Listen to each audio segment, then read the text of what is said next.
I suppose I will start at the very beginning. Chapter 1. Once upon a time, there lived you.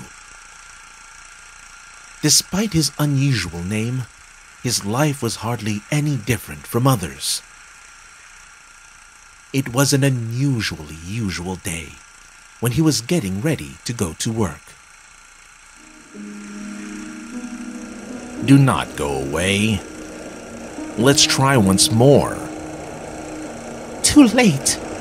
I have put up with my life for the sake of old age. Now, there will be no old age. There had always been a gap of misunderstanding between them. He had embraced his illness long ago and resignedly yielded to his ailment with a loud, "Make yourself at home." It seemed that he had become closer to his illness than to Darina. He got distracted thinking about himself and missed her meaning. Reflections on how to rebuild his life from the very beginning prevailed over the others. He was not ready to renew his relationship with himself, so he mentally grasped at the crumbles of the past seeping through his crucified palms. I am sorry. I have made my decision. I do not know why I arranged this meeting. She paid for the bill and left. You froze in place, at first not daring to say anything, and then resigned himself to the role of a scapegoat thrown into the unknown. For some reason, he saw something noble in their breakup. You was sure that he went to work immediately after the meeting, but when he came to his senses, he realized that he was on an unfamiliar street, cloaked by dusk. Despite the fact that the street seemed to be deserted, he felt someone's heavy presence. Turning to a rustle behind his back, you impaled his chest on a knife, squeezed in the hands of a long familiar figure. Greetings from the past. Whether from pain or surprise, Hugh could not utter a single word. The murderer carefully took out the blade and laid your motionless body on the ground. Blood flowed through the cold mosaic of paved stones. The corners of Hugh's mouth spread into a smile.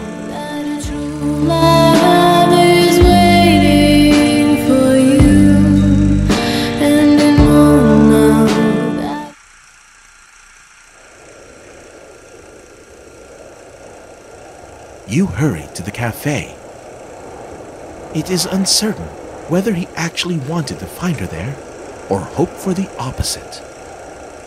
One way or another, when he was in the appointed place, Darina was not there. All emotions left you in an instant. He saw the kid on the porch of the cafe veranda. The kid was looking at him, squinting in an odd way. Why are you squinting? I am not. I closed my eye on purpose. Go ahead, close one eye. You covered his eye with his hand to humor the kid. Feels strange. Do not open. I did it to remember about the mercy that life bestows on us. You get used to having just one eye, and then it turns out you have another. Or here's another thing. Hold your breath. Our breath is fading. Got no will to carry on.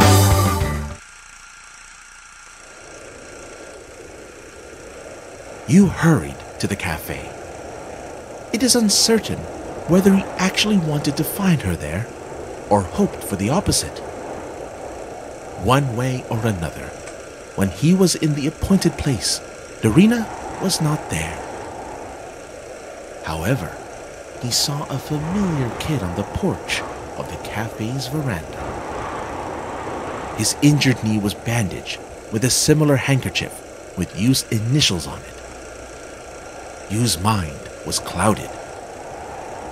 The kid handed Yu his own handkerchief. What for? Keep it. Your nose is bleeding. The kid occupied himself with a scab on his knee. Let's play a game of words. Wishing to regain control of the situation, Yu froze in place in an attempt to suppress fear. Taking it for insolence, the mongrels became even angrier.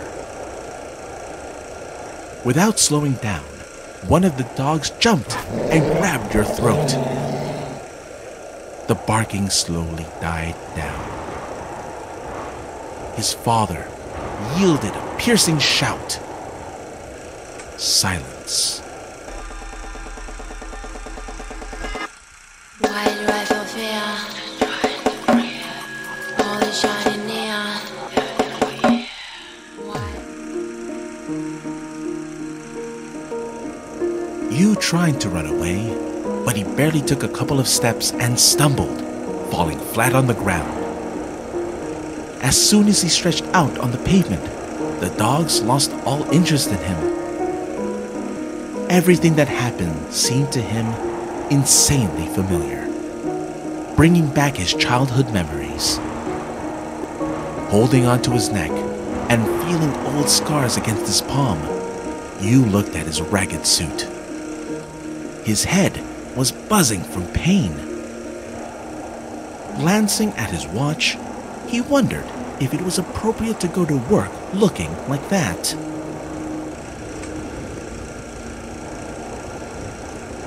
Yu thought that he could not appear at work looking like that and decided to change his clothes. Feeling like a little child who had fallen in a puddle, he was going home. The darn soup had spilled. He ran into his boss on his way home. His message was short. You are fired. He was too weak to protest. Yu could not get rid of the thought, why would the boss do it? The shelves were piled with documents waiting to be dealt with, and it would be hard to find a replacement. Everything seemed like a bad dream. His head was ringing with pain.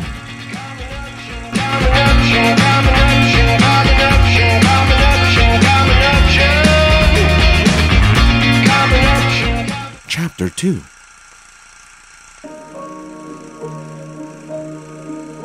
Yu gripped his diary and unexpectedly for himself pushed Frank to the wall, knocking a chair out from under him. The shelves above Yu's desk shook and fell on Frank, lying in a fetal position, covering his head with his hands. Yu did not hear the sound of the shelves falling. There was nothing but inner noise in his head.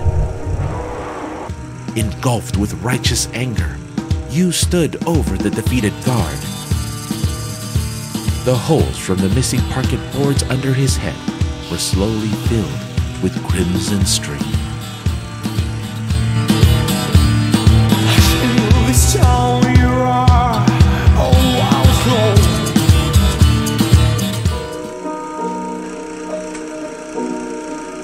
What was that? What do you mean? I have a cold. There have been droughts in my classroom for 3 days. Yu looked at his own hands, counting his fingers. Boring, but quite expected. They were all there.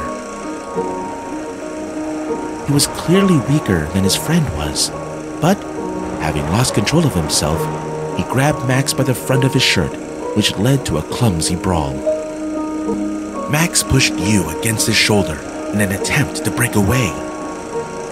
Because of an insult or uneven stones on the pavement, Yu lost his balance and fell down, hitting the curb with the back of his head.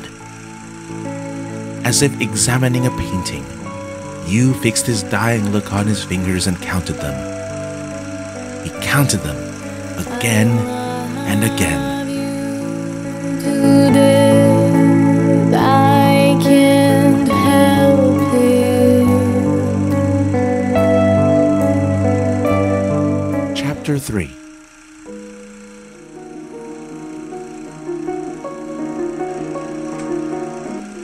It seemed to him that he had been tossing about in his bed, trying to fall asleep for several hours. He stayed awake, so he decided to glance through the delivered letters. He had already learned to enjoy his rubbery legs and dizziness. Looking through the stack of utility bills, Yu found the letter addressed to him. It was a letter from the sanatorium where he had undergone treatment that summer. Dear Mr. Yu, I am afraid I have to inform you that you were misdiagnosed due to a serious mistake on my part. An unfortunate confusion of the documents led me to make the wrong diagnosis. Your debility is of psychological nature, which can be associated with a frequent exposure to stressful situations. You are not suffering from an incurable disease. Please accept my sincere apologies. Your attending physician, K. His legs gave way under him, not because of weakness, but because of a sudden boost of energy. His heart pounded with the strength of a whale, but with the speed of a shrew. He lay down on the bed, unable to withstand a rush of emotion. With an unusual smile on his face, he was staring at the ceiling. After a few minutes, he asked with horror, A new chandelier? Raise your shoulders to the wind, and they are at your feet.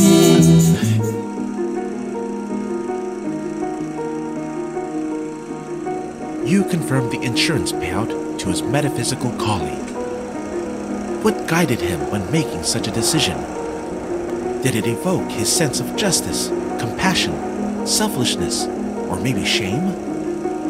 I am sorry. No, you do not have to answer. Yu completed his work earlier than planned. Satisfied, he carefully unfastened his name tag and put it in front of himself. A confusing question went through his head. What's next? It was Yu's first holiday, and it seemed he did not even plan what to do during the long-awaited vacation. He took his time to clean up his desk and went to his boss's office. He formally knocked a couple times on the door and appeared before his father.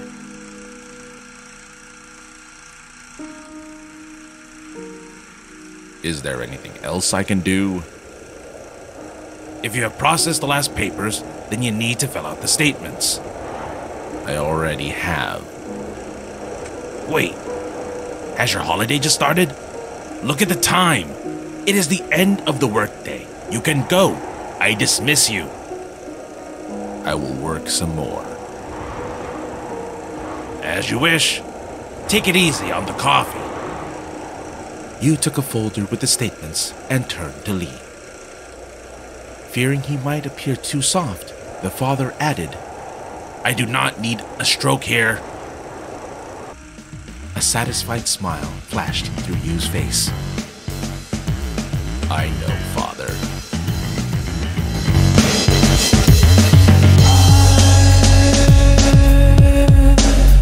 Was burned twice.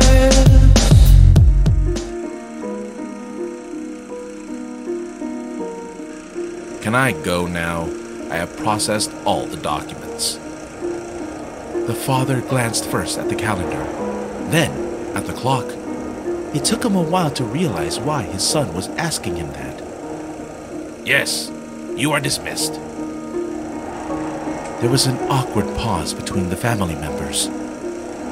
To break the silence, Yu mumbled, If There is nothing else I can do. You can go. Okay. Yu picked up his things, unable to shake off the feeling that he was awkwardly saying goodbye to his workplace. Leaving the office, Yu noticed a suspiciously familiar face of a person coming out of the opposite building. He was Yu's identical double. A sensation of déjà vu continued. It lasted until his double noticed him, wiping a smile off his face.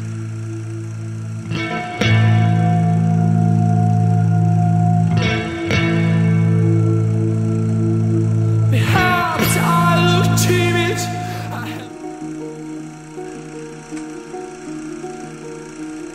Yu refused the insurance payout, figuring he had guessed the man's motives correctly.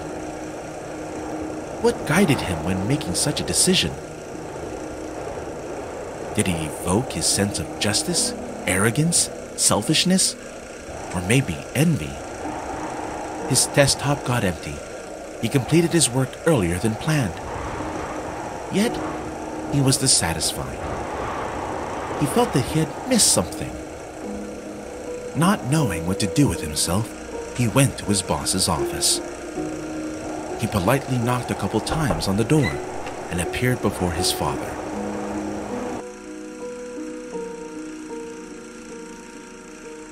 Is there anything else to do? If you have processed the final papers, then you need to fill out the statements. Yes, I have. Wait, has your holiday just started? Look at the time. It is the end of the workday. You can go. I would like to help some more. Look at you. You could use some help yourself. Maybe this will help. He mumbled to himself, picking up a folder with the statements and walking out. Welcome to the place I live. It's full of space.